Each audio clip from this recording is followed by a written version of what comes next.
ادب سرائے صفحات سے سماعت تک۔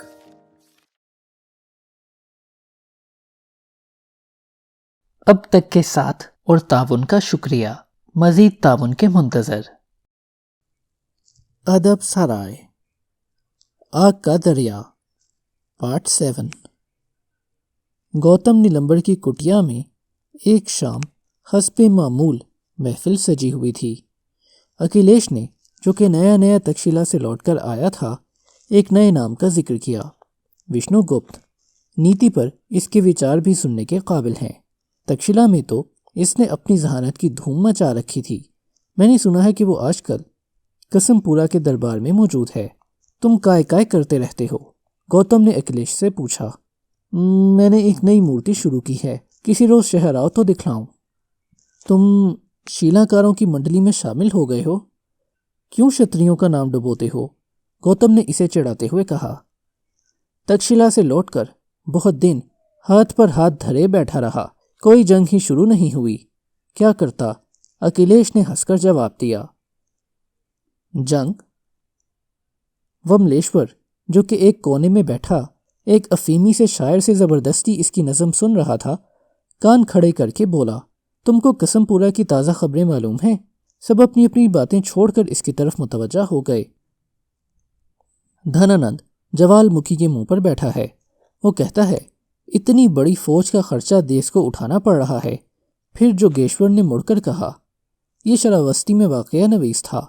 دودھ، دہی، نمک، کھانڈ، گھاس، لکڑی، پھل پھول، ترکاری، بیگار، ڈھور ڈنگر، ہر چیز میں سرکار اپنا حصہ بٹا رہی ہے۔ تم سمجھتے ہو پرجا چپ رہے گی؟ ملک کے سیاسی حالات پر زور شور سے گفتگو شروع ہو گئی۔ گوتم ایک طرف کو خاموش بیٹھا سنتا رہا۔ عجیب نام لیے جا رہے تھے، واقعات دہرائے جا رہے تھے، رائیں دی جا رہی تھیں۔ ان سب میں شامل اور سب سے الگ بیٹھا وہ سنتا رہا، خود بھی اپنے تئیں بحث و مباحثہ میں شامل پایا۔ کبھی وہ جوش میں آ کر زور سے بولتا، کبھی ہنستا، کبھی کسی ساتھی سے کسی نکتے پر جھگڑا کرنے لگتا۔ لیکن ایک گوتم نیلمبر کٹیا سے باہر موجود تھا، جنگلوں میں گھوم رہا تھا، سرجو کی لہروں کو عبور کرنے میں مصروف تھا، ترائی کے نرکلوں میں گھاس پر سر رکھے لیٹا تھا، جبکہ یہ گوتم نیلمبر اپنے ساتھیوں سے مگدھ کی سیاست پر تبادلہ خیالات کرنے میں منہمک رہا۔ مگدھ میں ان دنوں نندوں کی حکومت تھی، جو خدائے دولت کبیر سے بھی زیادہ امیر تھے۔ مگدھ ملک کی ریاستوں میں سب سے زیادہ طاقتور تھا۔ ایک زمانہ تھا جب کوشل بھی عروج پر تھا۔ اجین کے بادشاہ مہاسین نے یہاں کی شہزادی سے شادی کی تھی۔ وہاں کوشل اور پرستن جیسی ہستیاں یہاں حکومت کرتی تھیں۔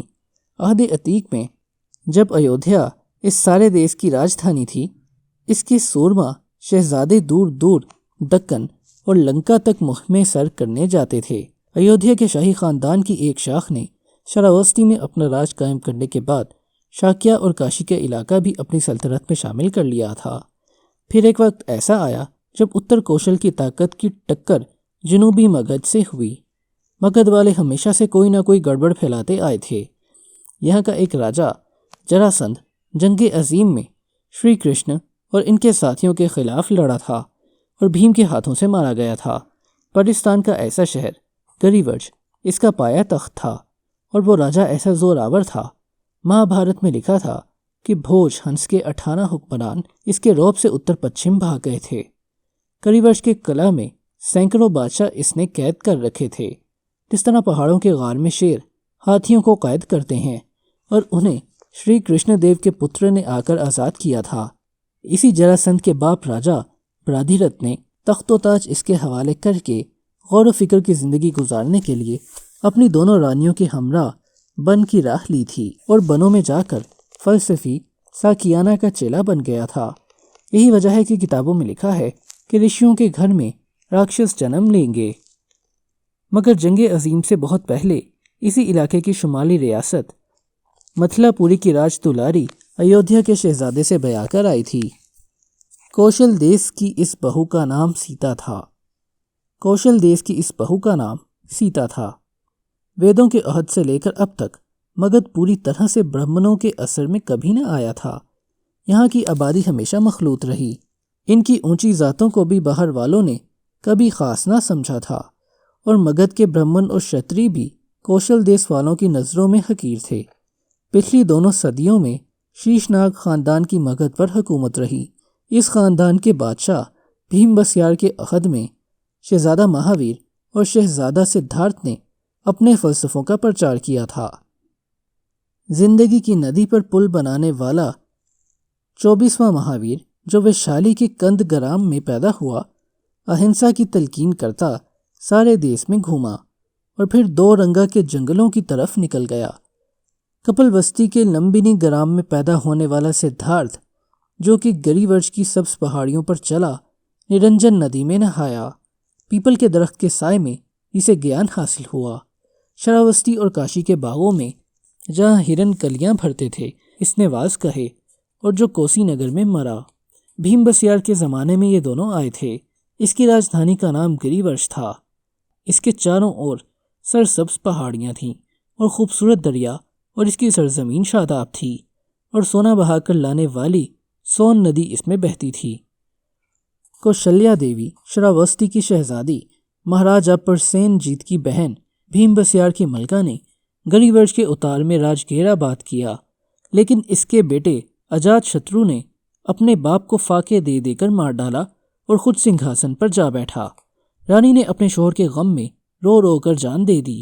تب شراوستی کے پرسن جیت نے گرج گرج کر کہا، میری لاڈلی بہن مرنے کے لیے مگدھ نہیں بھیجی گئی تھی۔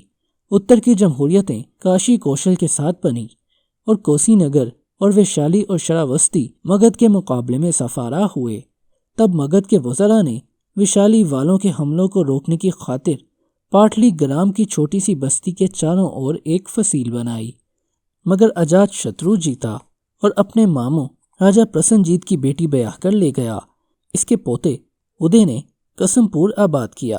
پاٹلی گرام، پشپور، پاٹلی پتر، پھولوں کا شہر، پریوں کا شہر، ملک کا سب سے عظیم دارالشان سلطنت، جہاں سون ندی کے کنارے کنارے دیش ناریوں کے نکڑئی بجرے تیار کیے جاتے تھے، جہاں پاٹلی کی کلیاں بالوں میں سوارے سنہری آنکھوں والی سورن کشتی لڑکیاں مرمری چبوتروں پر رقص کرتیں۔ اور گوتم سدھارتھ نے پیش گوئی کی تھی، کہا، ایک وقت آنے والا ہے جب یہ شہر آگ اور سیلاب اور جنگ کی نظر ہوگا۔ گوتم اس شہر کا بانی ایران کے بادشاہ ڈیریس اول کا ہم اثر تھا، جس نے یونان پر قبضہ کیا۔ گوتم نیلمبر کو ایران سے بہت دلچسپی تھی۔ اکھلیش اور جو دوسرے طالب علم تکشلا سے واپس آتے، گوتم ان سے کریت کریت کر اس انوکھے ملک کے متعلق پوچھتا۔ پارسیکاؤں کے شہنشاہ، جو کہ بہت زبردست اور مطلق العنان تھے، ان کی راجنیتی کے اصول جانے کیا ہوں گے۔ ان کے مذہب میں اگنی کی پرستش مقدم تھی۔ وہ ویدوں کے سارے خداؤں کو پوچھتے تھے۔ ویو کے علاوہ، جسے وہ واہیو کہتے تھے، وہ سورج دیوتا مترا کو مانتے تھے۔ ان کی زبان سنسکرت کی بہن تھی۔ سب سے بڑی بات یہ تھی کہ وہ خود بھی آریا تھے۔ مگر دوسرے ملکوں پر وہ حملہ کیوں کرتے ہیں؟ گوتم نے اداسی سے کہا، انسانوں کی ایک جماعت کو دوسری جماعت پر قابض نہ ہونا چاہیے۔ کسی ایک قوم کا دوسری قوم کو تسخیر کرنا، کسی ایک تہذیب کا دوسری تہذیب کی بہکانی کرنا غلط ہے، اخلاقی گناہ ہے۔ سیاست کے نظریے کی بات مت کرو، سیاست کے نظریے کی بات مت کرو کہ ایک مچھلی دوسری مچھلی کو کھاتی ہے۔ ایرانیوں نے جب گندھار دیس پر حملہ کیا تو وہاں کے راجا نے بھیم بسیار کے پاس اپنا سفیر بھیجا تھا۔ بقا منشی شہنشائیت نے سپت سندھو کے اتر پچھمی علاقوں کو اپنا باج گزار بنائے رکھا۔ سب سے زیادہ چاندی یہیں سے ایرانی خزانے میں داخل کی جاتی تھی۔ ایرانی سلطنت بہت زبردست تھی، اتنی زبردست کہ ایک لمحے کے لیے بھی اسے احاطۂ تصور میں نہ لایا جا سکتا تھا۔ اس سامراج میں مصر اور بابل اور شام اور ایشیائے کوچک اور یونان کے شہر اور جزیرے اور سپت سندھو کے اتراپتھ صوبے سبھی شامل تھے۔ اور سریوش کے بعد دارا نے کہا تھا، میں دارا یوش ہوں، شہنشاہ، شاہوں کا شاہ، ملکوں کا بادشاہ، جن میں بھانت بھانت کے انسان بستے ہیں، اس وسیع و عریض زمین کا حاکم۔ گشتاسب کا بیٹا، ایرانی، ایران کا بیٹا، آریا، آریا گھرانے کا فرزند، اور اس کے جہازوں کے بیڑے مقدس سندھو کی لہروں پر تیرتے تھے، اور دارا یورش اول کے بیٹے ارتخشیر نے اتراپت کی ان مقبوضات کے متعلق فخریہ اعلان کیا تھا۔